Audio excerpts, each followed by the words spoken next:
Good evening, Marina Bay. How you guys doing?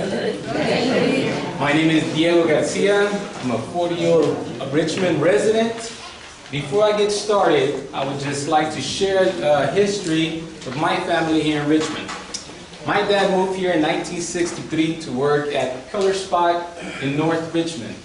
He was also one of the first taqueros who actually gave out tacos back in the early 70s in all community events. He would go to the meat markets and pick out all the food that they would throw away that is very expensive nowadays at Safeway or any of your local market stores. So he was one of the first who invented in this area the taco sales. And now you see down 23rd, Brumville, San Paulo, a lot of the taco places. So my dad, after that, brought us here in the early 70s.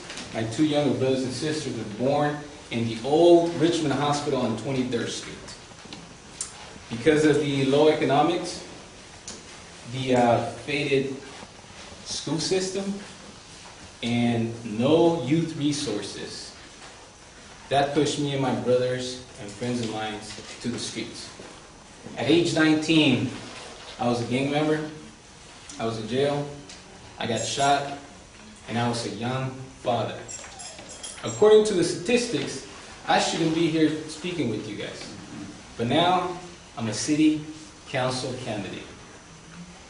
And I earned that, and I give thanks to community leaders who inspired me, like Marcos Gonzalez, who was a principal, Fred Jackson, who was a community activist and leader in Richmond, and other community leaders who inspired me and said, Diego, you have something else better for you. I'm not sure what they saw in me, but that sparked, lit something that now I'm one of the community organizers for 23 years. Actually, the Richmond Marina was my backyard in the early 80s before this was built. Me and my friends used to come out here because of no after-school programs. We used to come here and play. We used to climb the trees, cut lemons, apples, pears. We used to fish. This was our home until a genius beautified this place and build these homes. Right after that, the community leaders who better shaped my life gave me a second chance. And at age 20, I started picking up kids from my neighborhood, once called Easter Hill, and I used to take them to my house. I started with 4 kids. In less than 3 months, grew to up to 30 kids that I was feeding with a budget of $30. Soon after, the Richmond Police Department hired me as a crime prevention specialist to work with the school district and them to be able to find better ways and routes on how to take the kids from school and home in a safe place. Then after that, I was hired by the school district to direct the Healthy Start program and hire case managers, work closely with the youth counselors there, and to be able to provide better service for the kids. Soon after that, I was a gang expert and worked closely with the public defender's office to be able to help the young kids who were wrongfully incarcerated. I was a gang expert in 2 counties and have been working with them for the last 15 years. Soon after that, I was one of the commissioners for Parks and Recreation, who came up with some ideas. With zero budget, we went up to $6,000 in our budget to be able to find ways on how to maintain our parks and our fields. There was a budget to be able to build tennis courts in our parks. And I told them that is all good. We need more sports for our kids. However, you have to realize that what is the maintenance of that? We told them about a dual sports facilities in our parks. Be able to have soccer and tennis at the same time. If we were to only build just tennis courts, in less than 3 months they would have been destroyed. But because we built tennis courts and soccer, they're being used till now. And they're still up. And the own community maintained them. Soon after that, I was also actually turned out 9 years in the Parks and Recreation Commission. I'm now currently serving the Citizens Police Review Commission for 2 years now.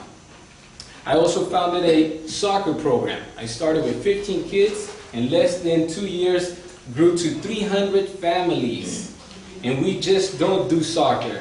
We're very involved with the community, and in order for them to participate in this soccer program, all parents and kids have to do 40 hours of community service, which times that for the whole year came up to 40,000 hours of community service. We renovate soccer fields, parks, and we are very committed to this community. I remember when Martinez, Concord, and other cities would not be able to come out here because of the crime that we were facing. I was able to commit with all these other cities to be able to come out here and really see the difference between our community for what they see and hear in the media.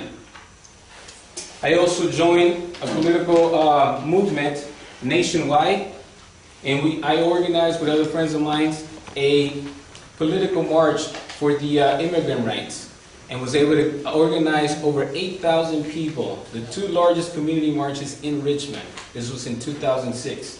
Now, in order to be able to combat one of the problems that we have in Richmond, it's not just one, it's many, depending on the community that you live in. Of course, Marina, Point Richmond, Central, the Iron Triangle has different needs, and we have to be able to understand those needs to be able to help them.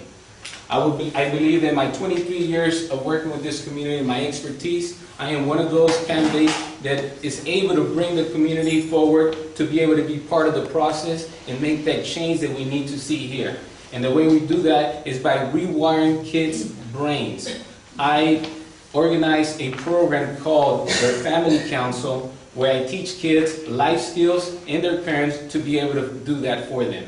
And now I traveled statewide and over to Mexico and Peru to be able to work with the police, the mayors in those towns, and be able to see how we can find a sister city to be able to connect those services together.